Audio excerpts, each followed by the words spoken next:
Assalamualaikum warahmatullahi wabarakatuh.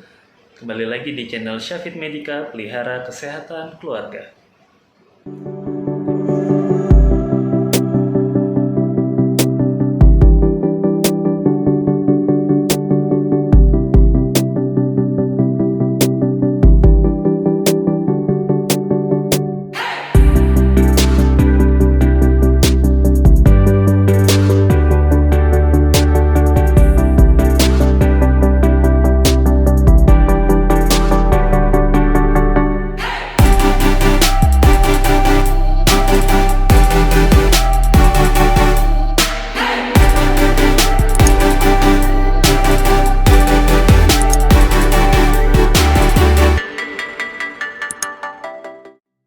Baik, Assalamualaikum warahmatullahi wabarakatuh.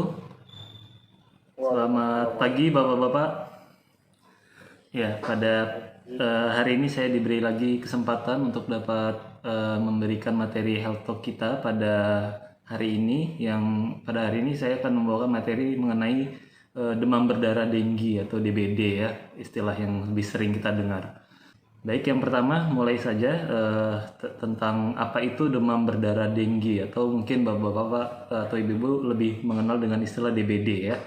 Jadi yang pertama, DBD itu sendiri sebenarnya salah satu klasifikasinya lain dari penyakit yang disebabkan oleh infeksi dari virus denggi atau dengue, di mana demam berdarah ini penyebabnya tadi virus dengue itu bisa menjadikan dua jenis penyakit. Yang pertama DBD yang kondisinya biasanya lebih berat, dan yang kedua adalah demam denggi atau demam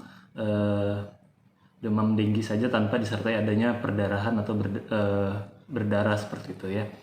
Jadi pada dasarnya gejala dari kedua penyakit ini tuh sebenarnya mirip-mirip saja, di mana gejalanya itu demam tinggi mendadak tanpa sebab yang jelas. Biasanya demamnya itu kita tidak tahu penyebabnya nih. Beda kalau misalnya mungkin kita lagi batuk, pilek gitu, terus ada disertai demam, ya kemungkinan bisa jadi demamnya disebabkan karena batuk pilek itu, atau lagi mencret, mual muntah, ya bisa jadi karena infeksi di pencernaannya. Tetapi kalau pada demam berdarah denggi atau DBD ini biasanya demamnya tanpa sebab yang jelas. Dimana kalau pada DBD itu disertai dengan adanya perdarahan, seperti misalnya mimisan. Kalau pada wanita biasanya kalau haidnya pada saat terinfeksi DBD, haidnya lebih banyak perdarahannya, atau misalnya ada bercak-bercak merah di kulit. Nah itu termasuk dari tanda-tanda adanya perdarahan. Apakah itu bisa juga terjadi pada demam denggi, dok? Atau yang kedua ini ya, yang sebelah kanan? Bisa. Jadi keluhan seperti ruam-ruam kemerahan, bintik-bintik merah, mimisan itu bisa juga terjadi pada demam denggi, tapi lebih jarang biasanya. Tanda-tanda perdarahannya lebih jarang, tapi bisa terjadi. Nah, yang lebih pasti membedakan di antara keduanya adalah ini, kebocoran plasma. Jadi pada demam berdarah denggi itu terjadi cairan di pembuluh darah kita itu keluar dari pembuluh darahnya. Ibarat kalau misalnya kita punya selang, terus bocornya itu bukan dari ujung-ujung selangnya, tapi di selangnya itu sendiri, ngerembes lah ibaratnya ya, ngerembes. Jadi pada DBD itu terjadi kebocoran plasma tadi, atau selangnya bocor lah, jadi cairannya berkurang. Nah itu yang menyebabkan keluhannya semakin berat seperti itu. Nanti akan kita bahas lebih lanjut. Kemudian yang kedua, penyebab DBD ya, seperti yang sudah saya jelaskan tadi di awal, di penjelasan di awal tadi, bahwa DBD ini disebabkan oleh virus ya. Nama virusnya ya virus denggi. Nah, kemudian virus denggi ini tidak serta-merta bisa masuk ke dalam tubuh kita secara langsung seperti itu. Biasanya penularannya ditularkan oleh vektor. Vektor itu pembawa si virusnya, yaitu nyamuk ya. Nah ini dia, nyamuknya adalah nyamuk Aedes aegypti. Mungkin bapak-bapak dulu waktu SD atau SMP pernah waktu pelajaran IPA ya, ada pertanyaannya DBD disebabkan apa? Jawabannya Aedes aegypti. Sebenarnya Aedes aegypti ini bukan penyebab utamanya, dia adalah vektornya atau hewan yang membawa si virusnya dan menularkan ke manusia. Nah, jenis-jenis nyamuk selain Aedes aegypti ada beberapa nyamuk yang juga menyebabkan beberapa penyakit. Ya, 3 yang paling sering kita dengar adalah Aedes aegypti, Aedes albopictus, dan Anopheles. Nah, Aedes aegypti ini sama Aedes albopictus, dua-duanya menyebabkan DBD ya, demam berdarah atau demam dengue. Cuma bedanya kalau yang ini Aedes aegypti kita lebih sering dengar, kalau Aedes albopictus tuh dia nyamuknya lebih sering di pekarangan rumah atau di kebun. Sedangkan kalau Aedes aegypti dia biasanya di tempat-tempat barang-barang bekas yang tidak terpakai, misalnya ban bekas, ember, penampungan air gitu-gitu. Bedanya juga ukuran Aedes albopictus yang tengah ini itu dia ukurannya lebih besar daripada Aedes aegypti yang sebelah kiri ya, yang lebih sering kita dengar. Nah, perbedaan yang kedua juga adalah si Aedes aegypti ini dia daya terbangnya cuma 100 meter. Sedangkan kalau yang Aedes albopictus nih daya terbangnya itu bisa sampai 400 sampai 600 meter. Seperti itu. Nah, kalau yang sebelah kanan, nyamuk Anopheles ini lain lagi penyebabnya ya. Dia vektor pembawa virus penyakit malaria. Jadi beda dengan DBD. Sama-sama penyebabnya vektornya adalah nyamuk. Seperti itu. Kalau kita lihat dari ciri-ciri nyamuk Aedes aegypti itu dia khasnya adalah dia warna hitam dengan tubuh dan kakinya ada loreng putih, jadi kayak loreng-loreng hitam putih seperti itu. Dan dia yang membawa virus Aedes aegypti itu adalah yang berkelamin betina ya, karena dia si Aedes aegypti ini ketika reproduksi, ketika mau bertelur dia membutuhkan darah manusia, protein darah manusianya, makanya cuma nyamuk Aedes aegypti betina saja yang menggigit manusia, sedangkan kalau yang jantan itu tidak menggigit manusia seperti itu. Dan virus yang dibawa oleh nyamuk Aedes aegypti ini, virus dengue itu biasanya didapat dari manusia yang sudah pernah terinfeksi. Jadi ada orang yang sakit DBD sudah terinfeksi sebelumnya, kemudian digigit oleh nyamuk Aedes aegypti betina, kemudian dia membawa virusnya kemudian menggigit manusia yang sehat sehingga terjadilah penularan seperti itu ya. Nah, ini tadi yang saya bilang, jadi habitatnya si nyamuk Aedes aegypti itu di tempat-tempat yang gelap dan lembab ya, di ban-ban bekas, drum-drum penampungan air, di ember-ember, botol minuman yang dibuang sembarangan, kemudian tertampung air seperti itu. Dan biasanya airnya air yang bersih, bukan air yang kotor. Kalau misalnya di rumah-rumah kita mungkin ada juga di dalam rumah seperti itu, tempat penampungan air dispenser, ada kan yang buat tatakan gelasnya yang di dispenser itu juga biasanya ada genangan air di situ, juga bisa menjadi sumber tempat habitat si Aedes aegypti ini seperti itu. Lanjut, faktor penyebaran DBD ya. Jadi seperti yang sudah saya bilang tadi, ini penyakit DBD tidak serta-merta virusnya masuk ke dalam tubuh kita tanpa adanya vektornya atau agennya. Jadi ada agennya, si nyamuknya, kemudian penjamu manusia yang sakitnya, dan lingkungan yang tidak bersih tadi. Makanya sehingga kita bisa tertular DBD ini atau virus dengue ini. Jadi ini yang saya bilang tadi, jadi ada orang yang sakit yang biasanya keluhannya sudah mulai muncul di hari keempat atau sampai hari ketujuh, ini fase-fase di mana dia menular. Kemudian ada nyamuk Aedes aegypti yang menggigit dan kemudian dia membawa virusnya ke yang sehat. Dan akhirnya dia jadi sakit ya, seperti itu loh ya. Kalau untuk faktor lingkungannya itu yang menyebabkan demam berdarah, ada kondisi fisik rumahnya yang ventilasi yang tidak baik, perputaran udara yang tidak sehat. Nah, itu akan menjadi tempat perkembangbiakan nyamuk Aedes aegypti. Jadi yang kurang pencahayaan, kurang jendela yang tidak baik, nah itu bisa menjadi kondisi fisik rumah yang penyebab tumbuhnya nyamuk Aedes aegypti. Kemudian yang kedua, faktor geografis, di mana nyamuk Aedes aegypti ini sangat banyak populasinya itu di negara-negara yang iklim tropis dengan curah hujan tinggi seperti Indonesia ya. Tapi sebenarnya pada dasarnya nyamuknya ini tidak hanya hidup di negara yang curah hujan tinggi saja, di semua negara sebenarnya ada. tetapi lebih tinggi populasinya di yang negara beriklim tropis seperti itu. Dan dia juga tidak harus di musim hujan ya, jadi di musim kemarau juga ada, cuma memang pada musim hujan populasinya lebih banyak seperti itu. Nah ini yang tadi saya bilang juga ya, sanitasi lingkungan. Jadi keberadaan banyak genangan air itu jadi salah satu tempat tumbuhnya jentik-jentik nyamuk Aedes aegypti ini. Seperti itu, jadi kayak tumpukan ban biasanya ya, atau tandon-tandon air kita yang tutupnya tidak tertutup rapat, itu juga bisa jadi sumber tempat hidupnya si jentik-jentik nyamuk Aedes aegypti ini. Nah ini yang ketiga, angka kejadian DBD. Jadi kalau angka kejadian DBD mungkin bapak-bapak di sini sudah pada tahu lah ya, mungkin sering dengar berita misalnya kasus DBD di suatu wilayah meningkat misalnya, atau misalnya di satu RT di tempat tinggal bapak lagi ada kejadian DBD meningkat, terus kita mungkin di fogging rumah kita satu RT gitu ya, mungkin sudah pernah dengar lah ya kalau untuk kejadian DBD ini memang banyak kasusnya di Indonesia ya.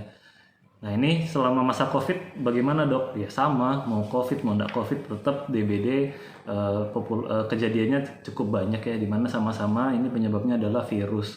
Dan ini kalau kita lihat perbandingan datanya dari tahun ke tahun itu lebih dari 70.000 kasus per tahunnya.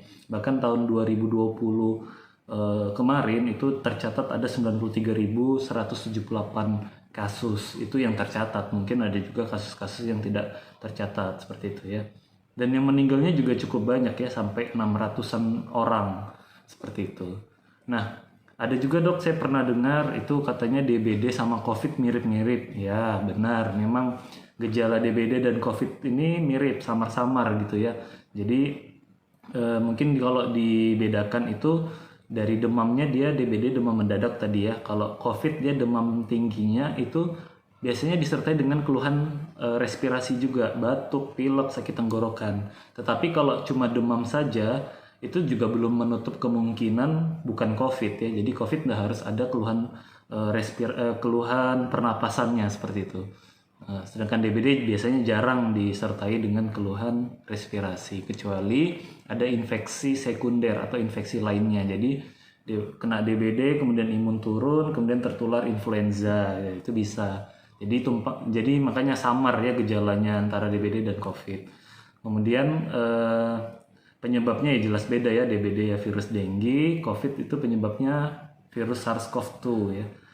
Nah kalau yang Aedes aegypti ini penularannya menular melalui gigitan nyamuk, sedangkan COVID ya jelas yang seperti kita tahu bersama itu percikan dahak ya. Oke, lanjut ke gejala DBD.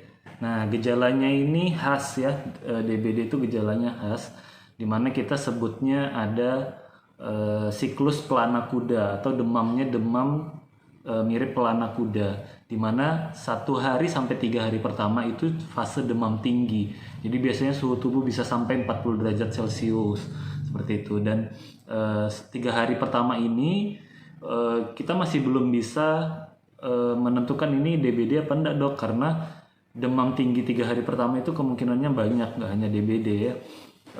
Tipes bisa, malaria bisa, kemudian sakit gigi mungkin kalau misalnya gusinya bengkak juga bisa demam. Jadi untuk demam 1 sampai 3 hari pertama itu kita masih belum bisa menyingkirkan penyakit-penyakit lainnya. Jadi tidak khas, kecuali jika fasenya kemudian diikuti dengan demam di hari keempat kelimanya itu dia turun demamnya, bahkan di bawah normal bisa jadi. Nah itu disebut dengan fase kritis. Fase kritis ini justru malah fase-fase di mana dia gawat ya, seolah-olah sembuh, sudah tidak demam lagi dok anak saya, sudah tapi kok lemes, terus tidak mau makan, tidak mau minum, tidak ada aktivitas. Kalau misalnya pada bayi ya lemas gitu, nah itu hati-hati, jangan-jangan gejala DBD seperti itu. Dan dia nanti akan di hari ke-6-7 itu penyembuhan. Jadi biasanya demam sudah mulai demam lagi tapi tidak setinggi waktu 3 hari pertama, dan itu disebut dengan fase penyembuhan. Gejalanya apa aja dok? Ya itu yang tadi ya, demam, muka kemerahan, nyeri seluruh tubuh, sakit kepala, mual, muntah, dan sakit di sekitar bola mata. Nah ini yang tadi yang fase kritis itu ya, itu biasanya berlangsung selama 1 sampai 2 hari ya, dimana suhu tubuh turun di bawah 37 derajat Celcius, seolah-olah sembuh ya. Padahal di situ sedang terjadi yang namanya kebocoran plasma atau tadi cairan di pembuluh darahnya pada keluar gitu. Nah ini kalau sampai terjadi muntah terus-menerus, mimisan, nyeri perut, tidak ada nafsu makan, tidak ada intake makanan dan minum, ya ini sudah indikasi untuk dirawat seperti itu.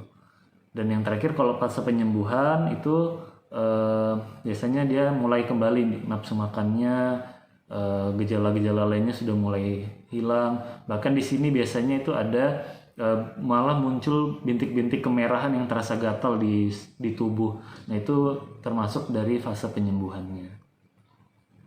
Nah ini grafik yang sama juga tadi, dimana kalau misalnya di hari ke-1 dan 3 itu demam tinggi, ada dehidrasi juga biasanya udah mulai, dan pada pemeriksaan laboratorium itu belum ada tanda-tanda kelainan. Jadi hematokrit itu kekentalan darah itu masih normal, belum ada peningkatan, dan trombosit itu masih normal juga. Kemudian pada hari ketiga dia malah kebalik, kekentalan darahnya meningkat karena kebocoran plasma tadi, cairannya banyak keluar, dan trombositnya mulai turun sampai di bawah normal. Nah itu makanya pemeriksaan darah pada DBD idealnya diperiksa di hari ketiga baru kelihatan seperti itu. Nanti dia hari ke-6 dan 7 akan naik sendiri trombositnya. Karena ini kan penyebabnya virus ya. Seperti yang kita ketahui bersama, penyakit-penyakit yang disebabkan karena virus itu belum ada obatnya, dan dia adalah penyakit-penyakit yang sembuh sendiri seperti itu. Nah, yang terakhir penanganan DBD ya. Penanganan yang bisa kita lakukan di rumah jika ada anggota keluarga kita yang terkena DBD atau curiga ke arah DBD ya. Misalnya pada hari pertama sampai hari ketiga ya, kalau misalnya ada keluhan demam, sebaiknya ya diberikan obat penurun demam seperti paracetamol, dan perbanyak konsumsi air putih supaya suhu tubuhnya dapat turun. Dan juga air putih ini dapat mencegah dehidrasi, karena pada demam dan DBD itu bisa terjadi dehidrasi. Namun bila pada hari pertama sampai hari ketiga ini sudah diminumin obat penurun demam tidak turun dalam hitungan 4-6 jam, maka sebaiknya dikonsultasikan ke dokter untuk dicari tahu penyebabnya apa ya. Kemudian yang kedua, pada fase kritis di hari ke-4 sampai ke-5, jika misalnya dari demam yang sudah 3 hari berlalu itu ada keluhan demamnya justru malah tidak ada, lemas, sakit di seluruh badan, ya sebaiknya kita curiga ke DBD. Jadi segera periksakan diri ke fasilitas kesehatan di tempat tinggal Bapak, atau kalau dirasa berat ya sebaiknya langsung ke UGD seperti itu. Jadi kalau baru 3 hari pertama ya sebenarnya tidak perlu langsung ke unit gawat darurat ya, walaupun curiga ke DBD ya bisa diperiksakan dulu ke fasilitas kesehatan tingkat pertama seperti puskesmas atau klinik. Nah ini kalau misalnya nanti dilihat dari pemeriksaan dokter mengarah ke DBD, biasanya dokter akan melakukan pemeriksaan darah untuk dilihat tadi kadar trombositnya ada penurunan atau tidak, dan hematokritnya ada peningkatan atau tidak ya, kekentalan darahnya. Dan yang terakhir kalau misalnya sudah masuk ke hari ke-6 sampai ke-7 ya, kalau tidak ada ya masalah keluhan yang memberat tadi di fase kritisnya, ya cukup istirahat di rumah aja, lanjutkan pengobatannya yang sesuai gejala, dan banyak nutrisi supaya kita fase penyembuhan ini menjadi optimal seperti itu. Nah ini 3 gejala tadi yang khas pada DBD, yaitu demam tinggi, bintik merah, ini tidak selalu tapi, dan biasanya trombositnya kurang dari 100.000. Nah, jika DBD ini tidak tertangani dengan baik, komplikasi yang dapat muncul itu adalah shock hipovolemik, atau karena banyak cairan yang keluar dari pembuluh darah, akhirnya tubuh kekurangan cairan. Nah, itu bisa menyebabkan shock. Ini kondisinya lebih parah, dan ini bisa kalau sudah terjadi shock karena DBD ini, atau kita sebut dengan DSS, itu dekat dengan kematian seperti itu. Jadi penanganannya harus diberikan cairan infus segera mungkin, bahkan kalau terjadi shock harus pasang 2 infus kanan dan kiri ya. Nah itu Biasa yang sering terjadi ya karena ini pasien-pasien yang meninggal karena DBD adalah karena terjadinya shock. Nah, bagaimana mencegahnya, Dok? Oke. Nah, pencegahan DBD itu istilahnya adalah 3M+, ya. Mungkin Bapak-bapak dulu pernah dengar ya. Mungkin di masa-masa pandemi ini juga udah sering ya. Ayo, apa aja 3M? Ada yang tahu? 3M+. Ada yang bisa sebutkan? Memakai masker, menjaga jarak. Bukan ya, itu 3M yang COVID, yang awal-awal dulu, yang sekarang sudah jadi 5M. 3M+ itu adalah yang pertama menguras dan menyikat bak mandi ya. Kemudian menutup tempat penampungan air dan memanfaatkan atau mendaur ulang barang bekas seperti botol-botol minum gitu. Nah, 3M+, plusnya adalah mencegah gigitan dan perkembangbiakan nyamuk. Kita bisa lakukan plusnya ini dengan memelihara ikan pemakan jentik nyamuk. Mungkin kalau ada bapak-bapak yang hobi pelihara ikan di rumah ya bisa mulai dicari tahu ikan-ikan yang dapat memakan jentik-jentik nyamuk seperti itu. Kemudian menggunakan obat anti nyamuk di dalam rumah sebelum tidur misalnya, kamarnya disemprot obat anti nyamuk seperti itu. Kemudian memasang kawat kasa pada jendela dan ventilasi supaya tidak menjadi tempat jalur masuknya nyamuk ya. Dan ini mungkin sering dilakukan bapak-bapak di RT-nya, gotong royong, membersihkan lingkungan sekitar seperti gorong-gorong, pembuangan barang-barang bekas seperti itu ya. Kemudian periksa tempat-tempat penampungan air. Nah, seperti tandon, kalau di rumah ada tandon ya diperiksa, jangan sampai ada celah untuk masuknya nyamuk seperti itu. Kemudian meletakkan pakaian bekas pakai ke dalam wadah tertutup. Jadi sebaiknya mengurangi gantungan pakaian di rumah ya. Kemudian memberikan larvasida, obat anti larva pada tempat penampungan air atau pada bak mandi ya. Bubuk abate, kalau pernah dengar bubuk abate, nah itu larvasida ya. Kemudian memperbaiki saluran dan talang air. Nah, ini juga sering ya, biasanya di atap-atap rumah kita tidak tahu kalau talang air di rumah kita itu mampet lubangnya misalnya, nah bisa jadi genangan air di situ ya. Dan yang terakhir, menanam tanaman pengusir nyamuk. Ada beberapa jenis tanaman yang dia berfungsi sebagai pengusir nyamuk ya. Contohnya bunga lavender. Mungkin kalau ada salah satu lotion anti nyamuk itu kan ekstrak dari tanaman lavender. Nah, ini tadi yang saya bilang. Jadi pada musim hujan memang beberapa penyakit itu jadi lebih banyak ya. Contohnya adalah demam berdarah. Karena kalau pada musim hujan dengan curah hujan yang cukup tinggi itu bisa menjadi tempat-tempat penampungan air seperti itu di wadah-wadah yang ada di pekarangan rumah misalnya, atau genangan-genangan air di talang-talang air rumah kita. Nah, itu bisa jadi tempat tumbuhnya jentik-jentik nyamuk. Jadi harap diperhatikan di musim-musim hujan seperti ini, seperti itu. Nah, ini yang tadi saya bilang juga, tidak menggantung pakaian bekas pakai. Jadi nyamuk Aedes aegypti itu dia suka dengan bau keringat manusia, terutama yang betina ya, karena yaitu kalau baju kita gantung kan ada bekas keringat kita di situ. Nah, itu bisa jadi tempat yang gelap dan lembab untuk tempat tinggalnya si nyamuk Aedes aegypti ini. Jadi sebaiknya pakaian-pakaian kita ya tidak banyak menggantung dan berlama-lama digantung seperti itu. Kalau sudah tidak dipakai, sebaiknya dimasukkan di tempat yang tertutup, wadah tertutup, atau segera dicuci seperti itu. Oke, mungkin cukup sekian materi DBD yang ingin saya sampaikan.